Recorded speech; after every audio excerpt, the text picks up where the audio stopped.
Indian aviation is in a pocket of turbulence and there needs to be a rescue act as far as government policies are concerned. We've got the new Aviation Minister, Ashok Gajapati Raju, to discuss all of that and a lot more right here on ET Now. Thanks a lot for joining us on the show. Congratulations, on this innings that has just started. As the Aviation Minister of this country, I'm going to speak to you about the sector in just a while, but as you walk into this job, is this a more daunting task than you had imagined it to be? Is the challenge far bigger than you had perhaps envisaged? I don't think anyone could have imagined that Indian aviation is going through such turbulent times. That's right. So anyway, we are in it. And whether we bargain for a problem or not, I don't think that is an issue at all. That's right. The problem exists, so it has to be addressed. Let me throw some numbers at you. Almost 63,000 crore worth of losses, 100,000 crore worth of debt for the total aviation sector. Is it time to press the panic button just yet? Do you think there is room to lose sleep over this?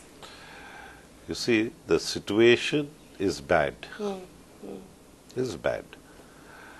No alternative.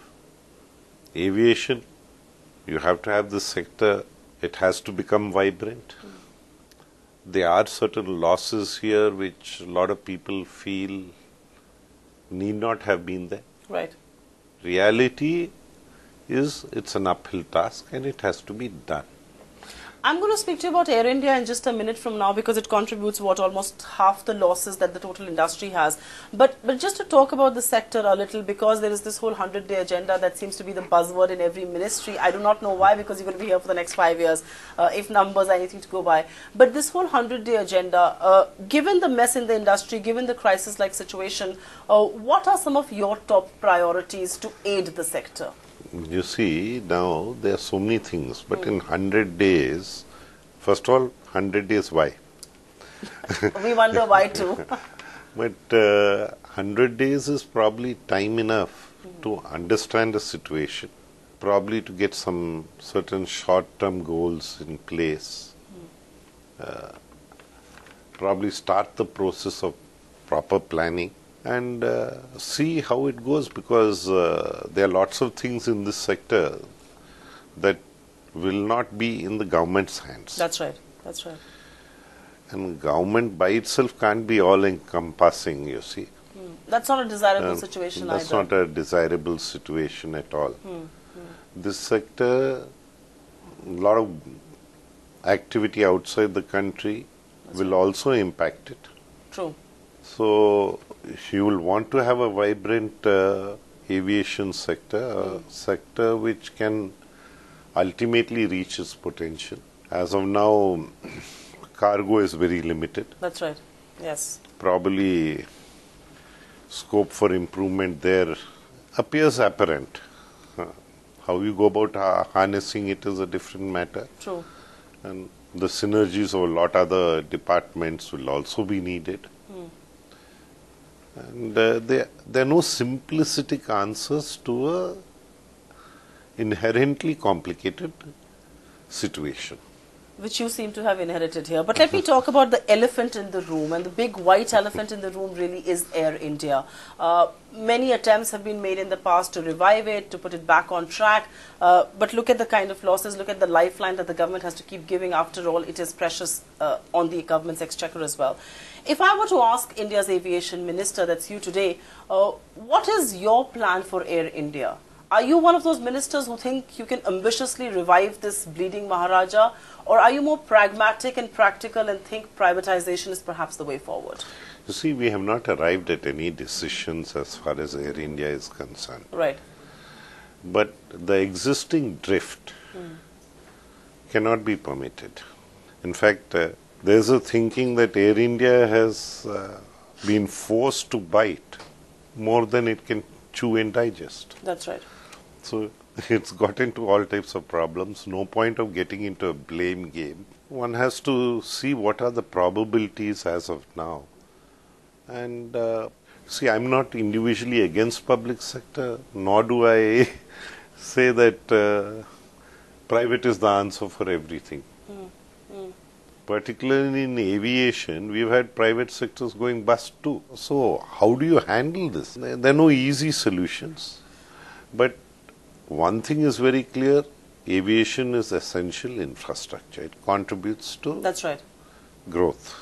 And government is very interested in growth because this economy has to be set right. So we are moving from this policy paralysis type of a situation where even cabinets have not met for months. All right. On To a policy overdrive of sorts. To an overdrive of sorts, overdriving ourselves a bit. That's right. While it is understandable to try and get yourself to function, you can't overdrive people to their doom. That's not correct. If I were to ask you, what would you put your finger on as far as the mess in Air India is concerned? Is it the government culture in the organization that hasn't gone? Is it that it's too big, too unwieldy, too flabby, so to say? What is the real problem with Air India? I mean, operationally speaking, there are airlines that are making losses, but they're far leaner structures. Look at what we're doing with Air India today. You see, Air India is if you compare it with other airlines, it's an old, that's right, aged airline. And when Air India started, throughout the world and more so in India, it catered to an elite sort of situation. That's right. Yes. But today things are different. You have to cater to the common citizen. Your impacts on the economy are much more. That's right. So the whole thing has changed. Now in this new scenario, trying to work out an essentially old machine which has got used to a certain type of thinking is difficult. That's right. It's difficult. But there are no alternatives. It has to work. Now, the other day, they got into Star Alliance, which That's is right. a step in the right direction. Because I was they going to will talk have to you about that. they will have to sustain their services at a particular True. level. Otherwise, they won't be there for too long. Do you believe? But it's a nice thing that at least a feel-good factor that they've done something right and going in it. It's almost a welcome salute to the new minister as well, as far as Air India is concerned. But I like the fact that you're candid that Air India hasn't been agile enough with changing times. The need of the commuter who's flying today has completely changed what it was 20 years back, or even 10 years back, or even 5 years back. How then do you expect to amend Air India? Experts, however, believe that if you were to privatize Air India, it will send the right signal. Would you want to send that signal? You see, what we want to do, we have to make up our minds. That's right. Now, I would say that we should enter the whole thing without any preconceived notions and see how you can go ahead. Of course, motivating an individual airline to perform is a different thing totally. Right. Again, putting airlines under or stifling airlines under regulation is another angle. That's right. That's right. I don't think world over when people are trying to get out of regulation and having the least regulation where it is absolutely necessary, like security, That's right. safety, all these angles are there. And regulation should also mean a level playing field. Of course, transparency has to build up. That's right. Opaque decisions, however good, are always open to question. And they'll be open to scrutiny 10 years down the line. And it will be like a postmortem. So we would like to avoid future postmortems and have ideas floating in real time so that something can be done. If I may just shift focus from the public sector company Air India to what's happening in the private airline space, you've got two new airlines coming in, Tata with Singapore Airlines and of course Air Asia India, which has started operations. How is the contour of the Indian aviation going to change with new guys coming in? Because the old entrenched players, a SpiceJet, an Indigo, a Go Air, a Jet, they all feel that somehow the level playing field is getting distorted. They're looking forward to certain SOPs. Will the government government be willing to give any? You see, the way I look at it is the aviation sector should support the government, Right. not the other way around. Because this is a sector that is capable of, when it reaches its potential, capable of contributing. Of course, there are issues there also, like this aviation fuel issue, That's for right, instance. But solutions can be found to those type of problems. It might mean a lot of coordination, talking to chief ministers. As of today, All right. some people are even suggesting, why don't you declare aviation fuel as a declared good? That's right. Probably that might not be so appreciated by the states. We will try to pull people on board, try to reason with them. And but whatever we do, we should be working in the interest of the people of the country. If you look at any other sector of Indian economy, because when the private space enters or when a private sector company is doing it, it is so much more efficient. Why is it not true for Indian aviation? I mean, every airline in town, perhaps barring Indigo, has losses on their books. They are overburdened with debt. We've seen a recent trend of fare wars in Indian skies. Everybody's talking about a 445, a 1999, a 999 fare. Do you lose sleep over the fact that these are not unviable? These are perhaps unviable business decisions. They will perhaps lead to a lot of bleeding of aviation. You see, bleeding is one angle. When I was a child, there used to be something called Bata shoe rates. That's right. I wonder, nowadays you don't hear of it. But that culture appears to have come into the airlines of today. So anyway, Elaborate on that. 199 rupees, 99 paise, Right. whatever, that That's type right. of thing. Yes. Or 99 rupees, 99 paise, So you that say type that of culture thing. has come in airlines today. So that culture is come into airlines today, and that's reality. Now, consumer, everybody wants, because ultimately it is the person who buys the ticket That's right. is paying for everything. True. Now, some airlines might feel that they are getting outpriced. Some airlines might feel that they're not outpricing, they are cutting down to the bare minimum, to the bone literally, and working on wafer-thin margins and things like that. Now, whatever individual feelings are there, government as of now have no regulation on prices. That's right. Now, if government has to get into the Regulation Act, it cannot get into the Regulation Act at the minimum level and avoid the maximum. That's right. And a large number of places, in fact, air travel, there's a lot of seasonality in it. True. It's not a consistent type of a demand throughout the year. So, keeping all these things in mind, what is a desirable level of functioning? Then we have to reason it out to the people. We can't keep it opaque. Ideas are welcome from anywhere. Do you believe there is a certain amount of opacity as far as airfares are concerned? You see, airfares are concerned. Now, intentional losses, suppose... That's what I'm saying. Does intentional loss worry you? Because this will lead to an airline going bust, and we've had an example in a very recent past. You see, but is that only because of that airfare war? Somehow that airline getting bust, the way I'm hearing stories all round, does not leave the impression that it's the fault of the airline alone. There were some forces, there were some things acting against aviation interests. So, how do you now controlling the thing? Is it possible? Is it desirable to say have a black market in air tickets? That's No, right. no.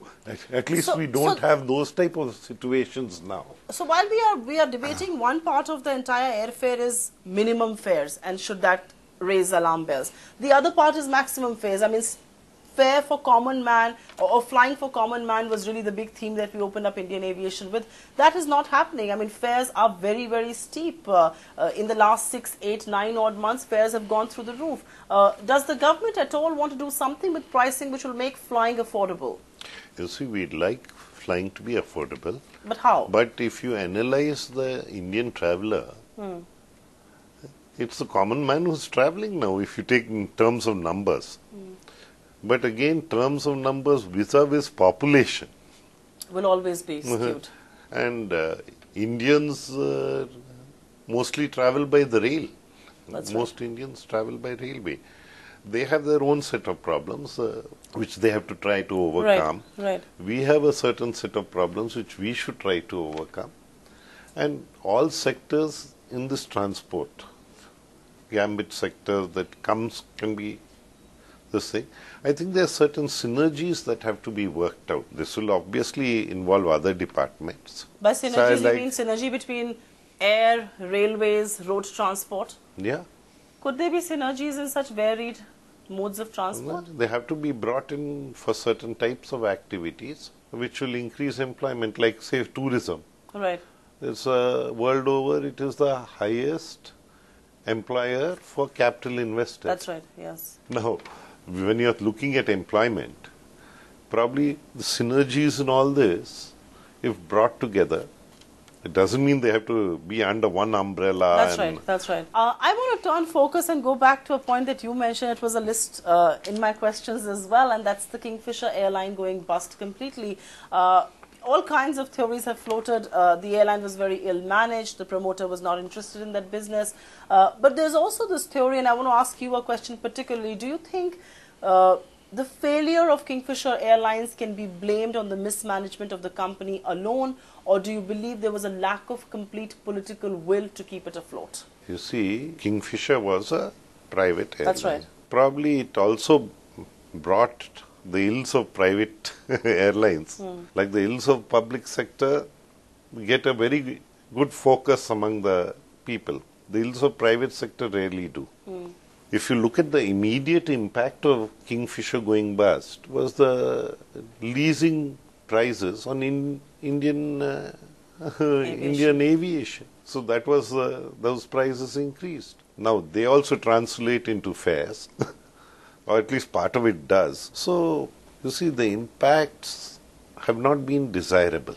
Probably an understanding of why this happened should be in the direction of not allowing or trying to avoid similar situations in the future. A blame game won't take anybody anywhere. But do you think there was also a lack of government will to revive or to keep Kingfisher Airline afloat? Was the decision to ground Kingfisher Airline taken too soon? You see, Kingfisher grounded itself. They didn't need anybody else to do it. I don't think it waited for someone to come and ground it. They floated dues everywhere. If they were to come to you and would want to revive their business, do you think there is scope for that? I don't rule out anything as of now. It will be an interesting study to see how they plan to revive it. I'm going to shift focus to something which happened while Kingfisher was going bust, and that was opening up of Indian Skies FDI of 49%. An issue that was very controversial when it happened. Finally, the Jet Etihad deal happened. Again, many allegations were raised. It's a matter that's well settled now.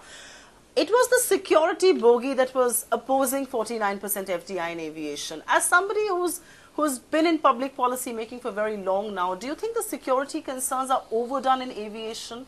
And do you also think, is there scope for greater FDI flow, hiking of this limit in aviation, considering we are talking about the big money flowing into Indian economy? You see, big money aside, keep that aside. Security has to be meaningful. For us, it has become more ornamental. I think we have a long way to go. We have to outgrow those things. And schizophrenic fears, if I may. And we have to face reality. When we arrive at decisions, we would like to go into them with open minds. There are success stories and failure stories everywhere, in all sectors. But sir, you haven't answered my question, and the question really is that, is there scope for a higher FDI limit than just 49% in aviation? You see, that's what I exactly told you, that we have not taken any decisions. And every Does that decision find favor with you? Is that an argument that finds favor with you? We have arguments on all sides. We are looking into it. We have to make up our mind. The other thing that you're making up your mind also on is airport privatization, something that the previous government was trying to push a lot towards the end of its tenure. What is your ministry's position on that matter? Smaller airport privatization, it's worked very well in metros, but what about the smaller You see, ones? as far as airports are concerned, we are also thinking of this no-frills type of airport. That's right. Just a security thing, and True. all, because even that also has an impact on the prices. True. So there are a lot of thoughts floating around. Government of India and state government have to work True. fairly closely together to But solve what these kind problems. of airport development model finds favor with you? The budget kind of airport model where it's no frill, which is obviously going to keep fares in check, Suppose you at least for the have, smaller towns. you see, suppose you have a airport which has only one landing, one aircraft coming, touching True. it every day. True. The way you should look at it is a little different from airports which are where a lot more millions of people come. Are you enthusiastic about private sector companies coming in and developing it, or would you want the Airport Authority of India to take the lead? I think both have a role. Today, India has congestion in some places, has unutilized infrastructure in some places, That's right. underutilized, unutilized. You can't say put it in a uniform jacket like thing. How are you taking up the ATF issue? Because that is the biggest bone of contention as far as Indian aviation is concerned. I'm sure you met the finance minister, you're speaking to the oil ministry. How are you planning to resolve this very issue? We have to request the chief ministers To lower taxes. to somehow also, and if they bring up something, what are their concerns? Because that problem has to be addressed. Because some chief ministers in the past have brought down taxations.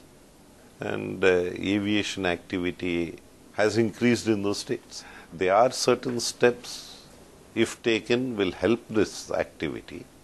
And as an aviation minister, you will try to encourage those steps to be taken. What are the biggest problems that airline operators who are meeting you on a daily basis spelling out to you? Of course, besides courtesy calls, I'm sure they have a laundry list as well. Courtesy calls is one angle, because that ends probably In the first 1 minute. this again, it's over. Yeah. So that type of thing. I've almost met everyone. Generally, have an idea, a rough idea. I'm no expert in aviation, but I have a rough idea of what their problems are. Now, those problems, it's a complicated thing. It's not simple, and there's no simplistic solution to it. That's right. We have to take people on board. We have to get their ideas. Right. And together we have to work out solutions. Solutions have to be worked out and implemented. If postponed too long, it complicates things further. I have a last question to ask of you. There's a lot of curiosity around Prime Minister Narendra Modi, his style of working. He's very, very hands-on. What's the experience like of working with somebody like him? You see, as a Prime Minister, he has the patience. He has given every department an opportunity to present what they think are The problems. the problems they are facing. He's given time and interacting with them. He's making suggestions and receiving suggestions from them. Right. This compared to the governments we were used to or heard about, I think there's no comparison. Is it easy to work with somebody who's too hands-on? One needs their space to work. Right, right. But I don't think that should clash with an accountability, and after all, he is accountable to Parliament. True. The whole government is accountable. If you're not going to be accountable, you'll land up like that, in his own words, the scam India to the skill India. And that's a shift one is perhaps seeing in the making. Thank you very much for speaking to us, sir. A pleasure talking to you. Thank you. Thank you very much.